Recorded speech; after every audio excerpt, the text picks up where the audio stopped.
Olá, eu sou Amanda Verjovski e esse é o WMcast, o seu podcast de comércio exterior desenvolvido pela WM Trading. Hoje nós estamos com a Débora Gomes, farmacêutica e especialista na área regulatória da Anvisa. A Débora, ela foi a mentora e coordenadora da primeira pós-graduação em Logística Farmacêutica do Espírito Santo. Débora, é um prazer estar com você. Eu que agradeço pelo convite e fico à disposição para a gente conversar a respeito de uma área tão importante e séria, né, dentro da área de importação. Com certeza. Hoje a gente vai falar um pouquinho, Débora, sobre cosméticos especificamente. Eu sei que você atua com a Anvisa nos seus mais diferentes segmentos, nos seus mais diferentes produtos. Por isso eu gostaria que você contasse um pouquinho. Com relação a cosméticos, quais são os produtos que possuem a anuência da Anvisa? Então, hoje o nosso foco vai ser o cosmético, né? Que para a Anvisa é cosmético, produtos de higiene e perfumes. Eles se enquadram dentro da mesma classificação, mas a Anvisa ela possui outras classes, que são as classes de medicamentos sujeitos a controle especial que tem uma tratativa diferente do medicamento, produto para a saúde, que é uma gama enorme, os alimentos, que inclusive o suplemento está dentro dos alimentos. Mas um exemplo prático, assim, a nível de importação, distribuição, são as maquiagens, fraldas, que são considerados produtos descartáveis. Qualquer produto que vai trazer embelezamento e que não tenha efeito terapêutico vai ser considerado cosmético. Um shampoo, creme, produto hidratante, todos esses produtos se enquadram dentro da classificação de cosméticos. Perfeito. E no caso da importação via trading, a gente já até discutiu em outros podcasts sobre as diferentes modalidades.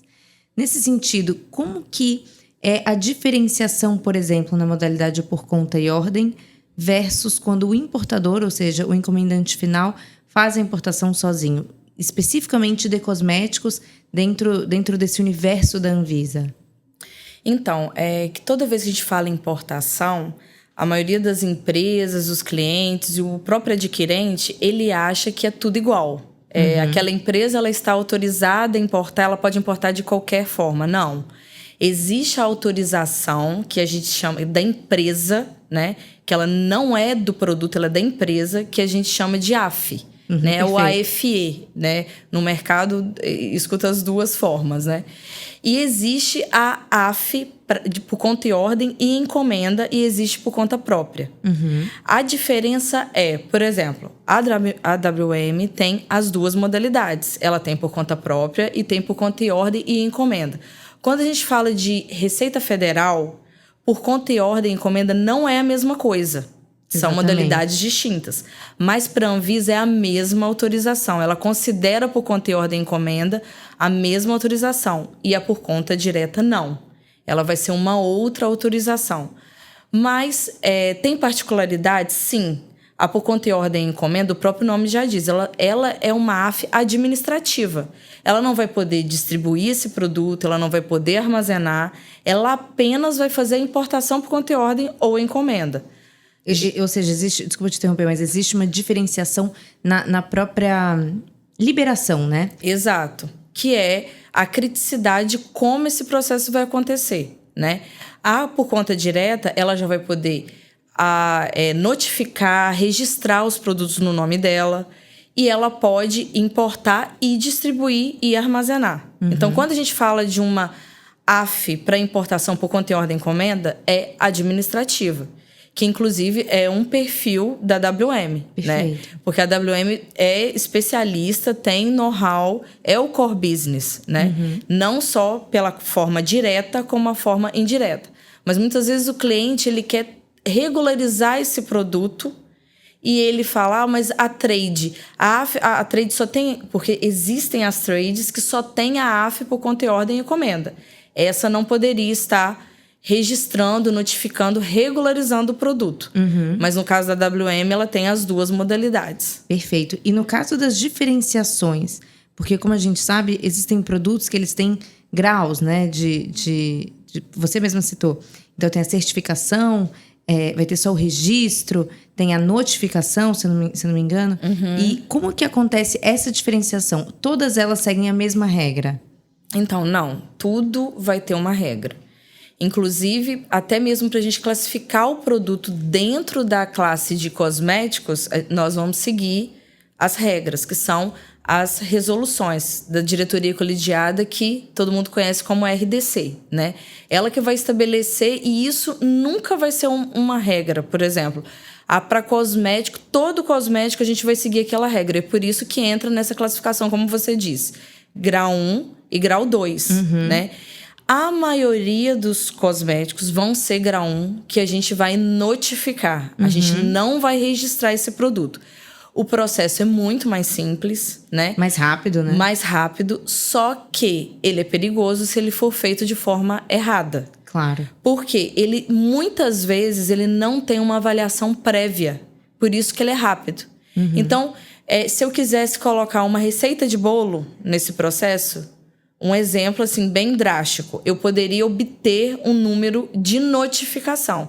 Não que isso não vai ser posteriormente avaliado pela Anvisa.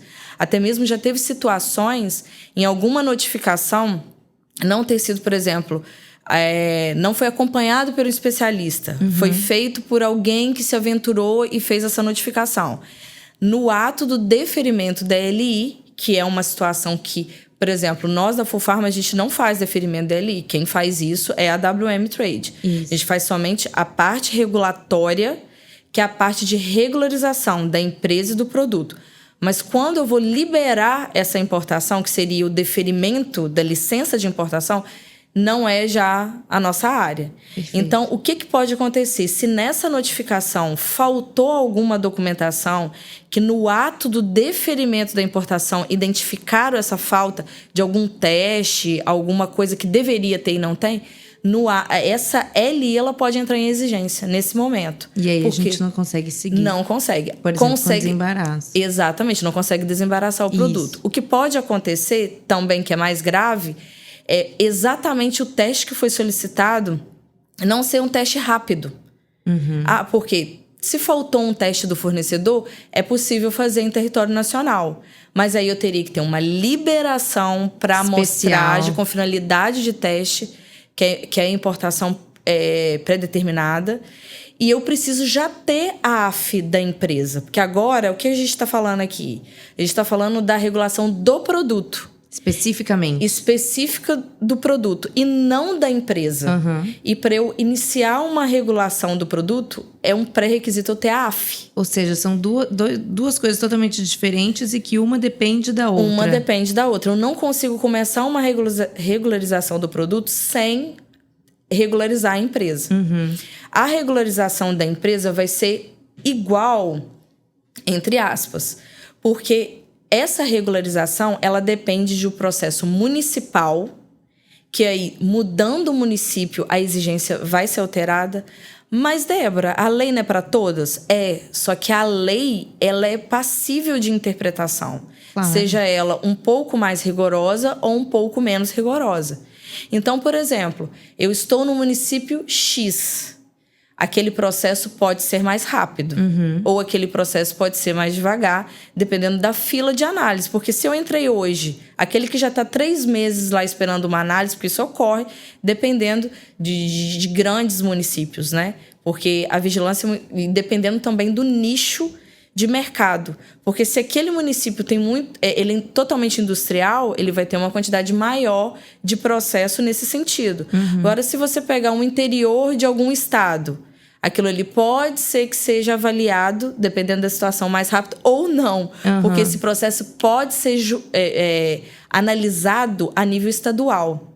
Então, não tem uma regra. Débora, eu vou regularizar, o meu processo vai ser a nível municipal? Não é uma regra. O que vai depender é um processo que ocorre que chama pactuação entre o estado e o município, e naquele município específico vai definir, essa atividade aqui de importação, quem vai avaliar é a vigilância estadual. Aqui nesse município aqui vai ser a municipal. Então, tudo isso vai interferir no prazo de avaliação dessa autorização de funcionamento dessa empresa. Então, assim, Tem uma regra? Não tem uma regra. A gente precisa caso avaliar, né? tem que ser avaliado, porque vai depender de onde essa empresa foi constituída. E ainda tem o fato de que o planejamento, ele se torna fundamental, né? Com então, certeza. antes da... Assim, eu costumo brincar aqui na WM que o embarque, ele é a parte mais tranquila da importação. Sim. Você trazer uma carga não é a problemática. Sim. O ponto está no planejamento, né? Para que se haja um desembaraço mais tranquilo. E você até comentou sobre, no começo da sua fala, sobre os produtos permitidos, né, de cosméticos, permitidos pela Anvisa. Queria que você falasse um pouquinho dos que não são permitidos agora. Sim, a gente tem um exemplo fora do país, que são os produtos, por exemplo, à base de canabidiol. Existem cosméticos fora do Brasil que são à base de canabidiol, são permitidos no país de origem, mas não são permitidos aqui no Brasil.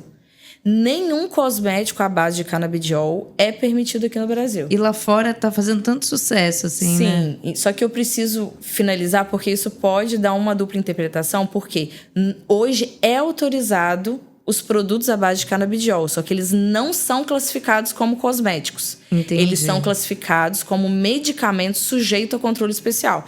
Então, se eu quero trazer, por exemplo, um shampoo à base de canabidiol, lá em outro determinado país, ok, ele está ok com a legislação vigente dele. Mas aqui no Brasil, esse shampoo ele vai ser considerado medicamento sujeito a controle especial. E o que é esse sujeito a controle especial? É o tarja preta. Além dele ser considerado um medicamento, ele vai entrar numa legislação, que é a portaria 344 de 98, que é extremamente específica e rígida. Por exemplo, a importação desse tipo de produto é considerado tráfico de drogas. Aqui no Brasil, se ele não for regularizado da forma que ele tem que ser regularizado. Então, esse é um tipo de produto que não é autorizado. Outras situações são quando a pessoa vai fazer a empresa, né, vai fazer a notificação do produto. Ela tem uma fórmula, que é a fórmula qualitativa e quantitativa que a gente chama, que é a concentração do produto em 100% daquele produto. A Anvisa ela tem regras de diversas substâncias que estão aqui dentro do produto. Muitas vezes uma concentração de 10, 15, 20% lá fora é permitida e aqui não. Então, no ato da notificação, é importante o conhecimento regulatório, porque ali primeira coisa que eu vou pedir é essa fórmula qualitativa e quantitativa. Exatamente a receita daquele produto ali, que eu preciso saber. Porque aí você vai checar se, de acordo com a regulamentação da Anvisa, está se seguindo com a proporcionalidade exigida, né? Exatamente. E isso pode trazer problema numa revisão dessa notificação, né? Porque também a Anvisa, ela periodicamente ela vai estar avaliando isso. Ela não vai simplesmente deixar aquele número de processo ser gerado e não vai ter uma avaliação prévia. Então, no momento que você tem uma notificação, o seu problema não está resolvido. Porque a Anvisa, a qualquer momento, ela pode te pedir um teste adicional. Que não foi apresentado ali no ato da notificação. Isso pode trazer problemas nesse momento.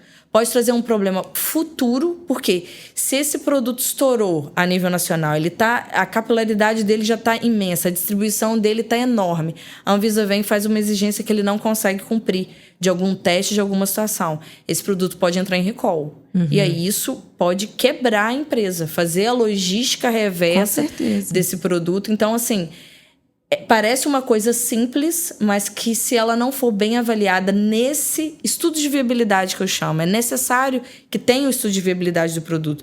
Não dá para ter ideia somente comercial de um produto que envolve a Anvisa e não avaliar os parâmetros das substâncias, a classificação desse produto, o que vai ser necessário, porque para o cosmético é essa regra, mas para o medicamento, a regra para importação é totalmente outra.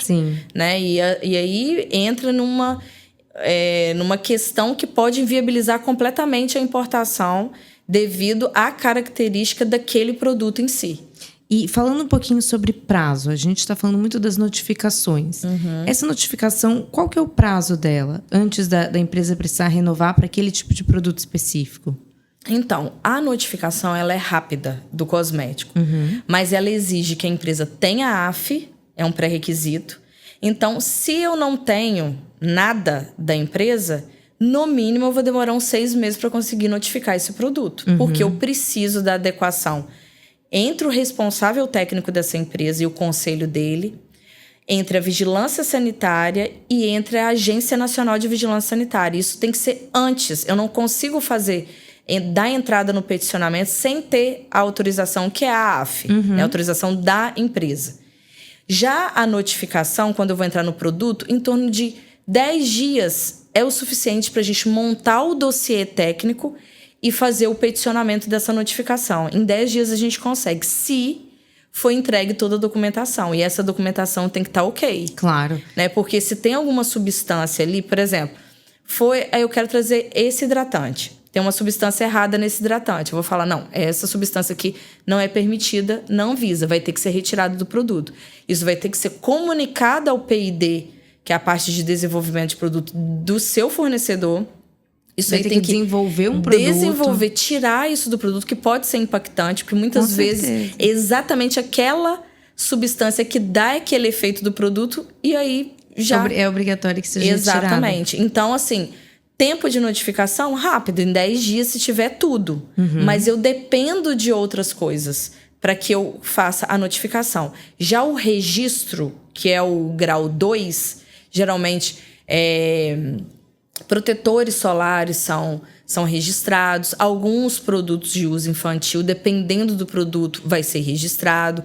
Álcool em gel é registrado. Então, esses produtos aí já demoram um pouco, assim, bem mais. Por quê? Primeiro, que os testes que eu vou precisar para esse registro são testes mais específicos do que o da notificação. Porque é um produto que tem um apelo. Ele vai ter uma proteção solar. Para ele ter uma proteção solar, eu vou ter que ter um teste de eficácia que comprove essa proteção solar. Já um hidratante, eu não preciso entrar com um teste de eficácia que ele hidrata. Porque ele é notificado. Agora, já um produto registrado, eu preciso provar que aquele produto de fato tem aquele efeito. E mesmo assim, esse efeito não pode ser terapêutico. Ele tem que ser um efeito embelezador. Não é um efeito que vai deixar de ter uma doença ou combater uma doença. Porque se combater uma doença... Aí deixa de ser classificado como cosmético. E entra na classe de medicamentos. Aí esse produto que é registrado, só o registro dele pode demorar mais do que 60 dias. Te dá o prazo médio 60 dias só o registro. E mesmo assim, dependendo da exigência, dependendo da criticidade do fiscal que vai avaliar, e que cai uma exigência que tem que replicar algum teste, ou que tem que trazer uma amostragem de alguma coisa para fazer aqui o teste em algum laboratório, mesmo pode ser laboratório terceirizado, mas isso aí pode atrasar a situação de regularização desse produto. E falando especificamente sobre a área da importação, no caso da notificação, por exemplo, por conta e ordem ou por conta própria, existe uma variação em termos de prazo para que se consiga chegar nessa... Sim, né, uma empresa... uma empresa, por exemplo, que tenha só a AF para importar por conta própria, ela não consegue com menos de 6 meses a se regularizar. Já por conta e ordem encomenda, em torno de 30 a 40 dias ela consegue. E a questão por conta e ordem encomenda não é exigido o responsável técnico, que isso também aumenta o prazo nesse processo, porque... Quando eu linko um responsável técnico em uma empresa, eu preciso fazer o cadastro dessa empresa junto ao conselho desse profissional. Que no caso de cosméticos, pode ser qualquer profissional, pode ser farmacêutico, da área da saúde. Sim. Farmacêutico, químico, enfermeiro. Mas esse qualquer profissional, teoricamente, não pode ser qualquer profissional.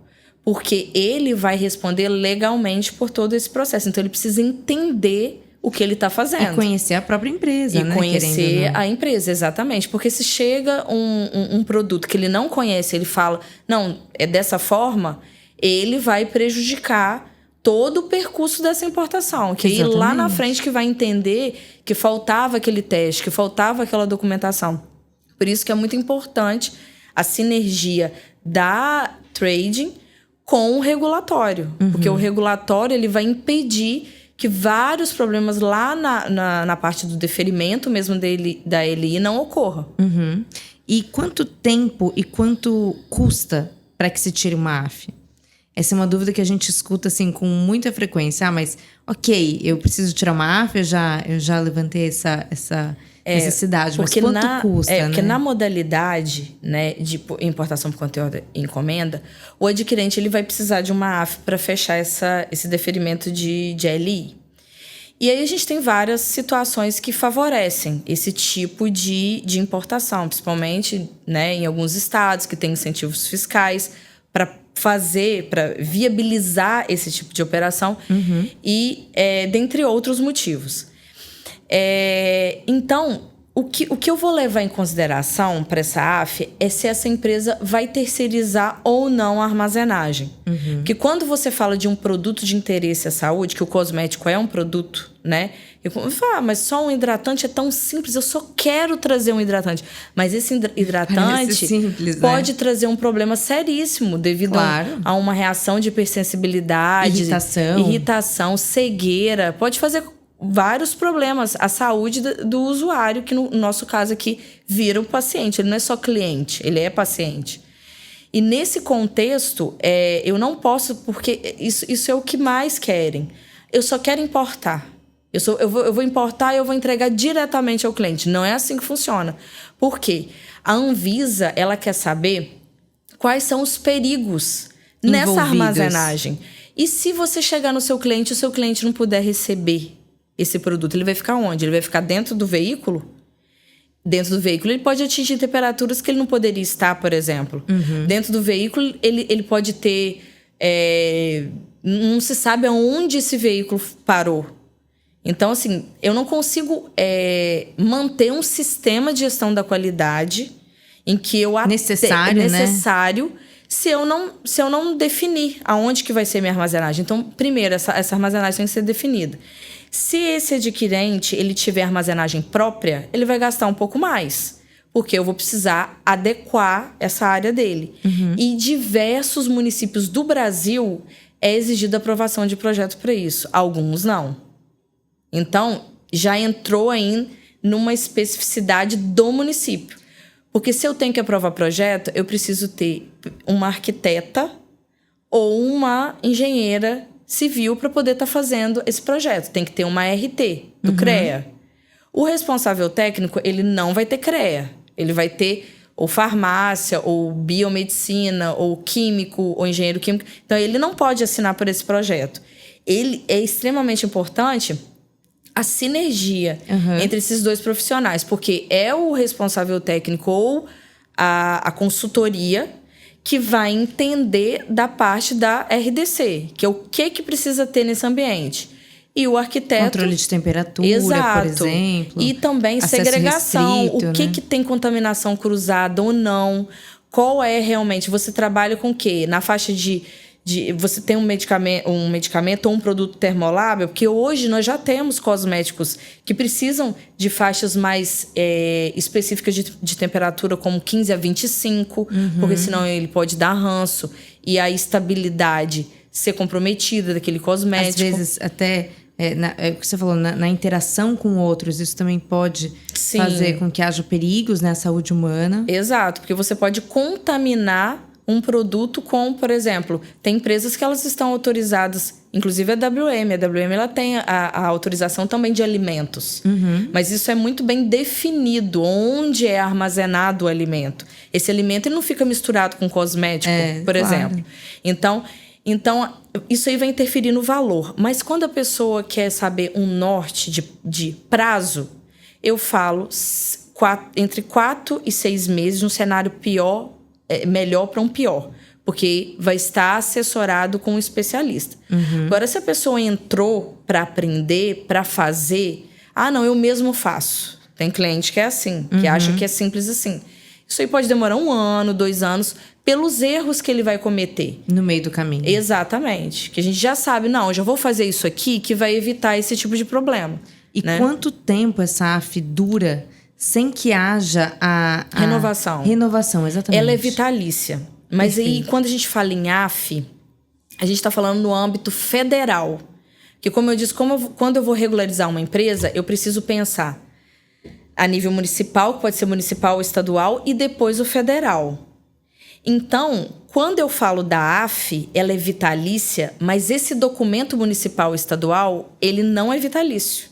E uma condição para eu manter essa AF vitalícia é que o meu alvará esteja em dia e que a minha certidão de regularidade técnica junto ao meu responsável técnico, porque essa atividade não tem como ser exercida sem responsabilidade técnica, esteja em dia. Porque se eu não mantenho isso,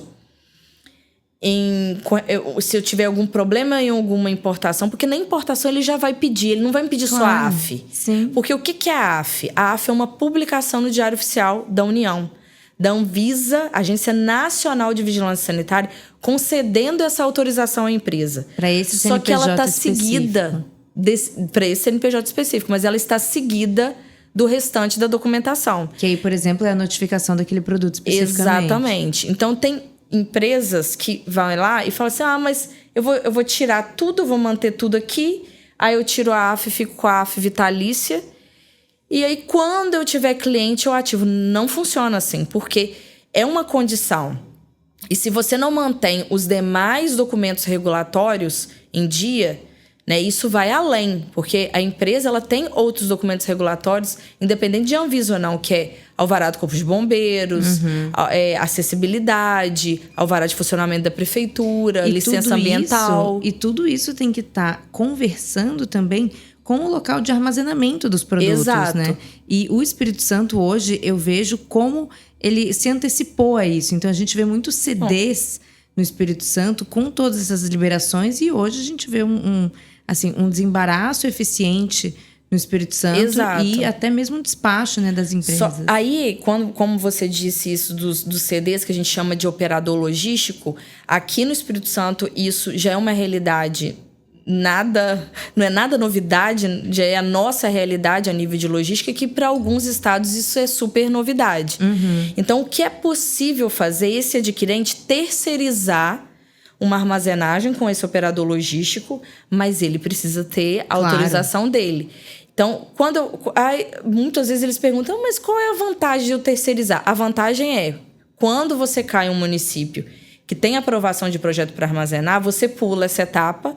Então, você diminui uns 3 meses aí de processo, quando o município exige aprovação de projeto. Porque o armazém já tem Já tem. Aí eu tenho liberação. que entrar com toda a documentação regulatória, porque eu não posso terceirizar. Quando o operador logístico, ele é considerado operador logístico, não necessariamente ele está autorizado a fazer armazenagem de cosméticos, de medicamento. Ele precisa ter autorização da Anvisa para isso.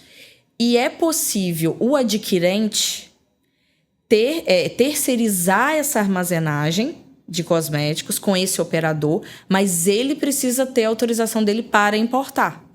Então, ajuda no processo, diminui o prazo, porque, como eu disse anteriormente, alguns municípios precisam de aprovação de projeto.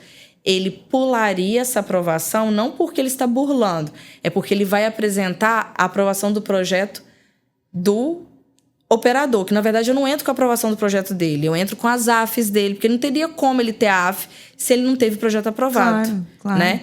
Então, uma forma de agilizar esse processo é terceirizando a armazenagem com uma empresa que já está adequada também para isso. Então, assim, nesse cenário a gente enxerga que o encomendante final, ele tem que ter uma AF, a trading tem que ter a notificação, por exemplo, por conta e ordem ou por encomenda. E caso ele vai fazer a armazenagem em um centro de distribuição, em um operador logístico, como você falou, ele também tem que estar apto. Ou seja, a gente precisa garantir que em todas essas frentes, todo mundo que esteja envolvido esteja, de fato, regularizado. Isso, e uma pessoa bastante importante aí, a transportadora. Exatamente. Ela também tem que estar autorizada. Hoje, igual, por exemplo, me perguntam sempre essa questão da importação. Quem que autoriza? A companhia aérea, ela não precisa da autorização propriamente dita, mas ela tem uma Anvisa lá dentro. Né? Todo mundo, ali no aeroporto de tal lugar tem uma Anvisa, sempre tem uma Anvisa lá. Ele tem a fiscalização ali dentro. Né? Agora, a transportadora, ela também tem a AF dela. Ela precisa fazer todo esse controle. É por isso que é importante realmente estar bem assessorado. Né? Porque muitas vezes acha que... eu contrato aqui que o frete é mais barato. Eu vou armazenar aqui porque também essa condição. Mas é muitas vezes o barato que sai caro. Com certeza. Numa condição que vai dar problemas futuros. Agora, eu só queria voltar em um assunto que a gente falou lá no começo, que é sobre as diferenças dos graus dos tipos de produto. Então, como que o importador ele consegue se precaver, como que ele consegue se preparar, se planejar para essa importação dentro desse cenário de diferentes graus, de acordo com o tipo de produto, e aí a gente está falando especificamente de cosméticos, que ele vai trazer? Então, primeiro, ele precisa... Não adianta ele ter só ideia, né? Procurar uma empresa especializada como a WM Trade, né? Que ela está autorizada para isso, é o core business dela. Enviar a ficha técnica do produto. Esse é o primeiro passo. Porque precisa ser estudado o grau para avaliar as condicionantes. O que ele vai precisar. Eventualmente um nível de risco, né? Exatamente. Ou até mesmo uma questão dessa de alteração de formulação que pode acontecer. Então, primeiramente, quero importar um cosméticos. Não tenho a ficha técnica. Solicite o fornecedor a ficha técnica e transmita essa ficha técnica para a trade. Ela vai avaliar e passar para o setor regulatório. A avaliação, o setor regulatório vai passar o que vai ser necessário para que aquilo tudo ocorra, prazos aproximados, investimento aproximado, que aquela empresa vai precisar para fazer isso, e aí vai direcionar tanto a parte regulatória quanto a parte de importação, operação propriamente dita. Uhum. E agora, assim, dado toda a sua expertise, dado tudo que você já viveu, eu queria que você comentasse um pouquinho sobre a importância da intermediação de uma trading, principalmente quando você fala assim, importadores que nunca trabalharam com isso, estão começando, e não só para eles, né, como também para todos os outros que já têm uma bagagem, já têm experiência na importação de cosméticos. Então, primeiro é essa estruturação, né, que as trades têm, né? Ela pode dar assessoria sobre essa importação ou ela mesmo entrar numa questão por conta e ordem, encomenda, isso pode acontecer. Então, eu vejo que é muito importante porque é aquela questão, o cliente ele tem pressa e ele precisa de um prazo estimado. Não tem como ele ter um prazo estimado se ele não sabe como fazer. E se ele vai precisar de tempo para errar. Então, a importância da contratação de uma trade é exatamente o know-how, conhecimento no assunto e essa estruturação, né? Igual, por exemplo, hoje a WM Trade tem o setor regulatório, né? Nós já temos parceria há mais de 7 anos. Então, a WM Trade tem muito mais do que isso, mas a parceria com a FUPharma já são mais de 7 anos. Então, já tem uma estruturação. Uma empresa que vai chegar aqui e vai pedir eu quero fazer a importação de cosméticos. A gente não vai sair estudando o que fazer. Já sabe o que deve fazer e o que não deve fazer. Então, é extremamente importante nesse sentido. E a questão também de incentivos fiscais. Claro, né? Claro. Que a gente sabe que esse perfil por conta e ordem, encomenda em determinados estados, isso favorece em questões de ICMS, que não é... Redução da alíquota. Exatamente. E que ICMS. isso vai interferir no markup do produto, Claro. no preço do produto no mercado. E quanto mais barato, mais competitivo. Com certeza. Né? Então, eu acho extremamente importante essa avaliação e não realmente entrar sem saber avaliar, porque realmente é bastante importante esse estudo de viabilidade. Com mesmo certeza. de toda a operação, não só aqui não é só a operação, vai entrar empresa, vai entrar produto, é bem mais complexo do que apenas, como você disse, a questão da importação. Exato. E que já não é simples. E, bom, Débora, muito obrigada pela sua participação. No nosso último podcast, a gente até conversou com o Vinícius da Vita Brasil, que vocês nos ajudaram. Sim. E a operação foi um sucesso. Que bom. Eles estão expondo em feiras, já ampliaram, assim, já estão super espalhados pelo território nacional. Então é muito legal ver a concretização Sim. de uma empresa que também começou sem saber exatamente por onde começar. Mas enfim, muito obrigada pela sua participação. Prazer ter você conosco. Fico à disposição. E a você também, nosso ouvinte, por acompanhar mais um WMcast. Muito obrigada pela sua participação, por ter escutado até aqui. E fique ligado porque o nosso próximo episódio a gente vai falar sobre a importação de carros, que é um tema que é muito abordado, é muito discutido no comércio exterior. E te espero lá. Até a próxima!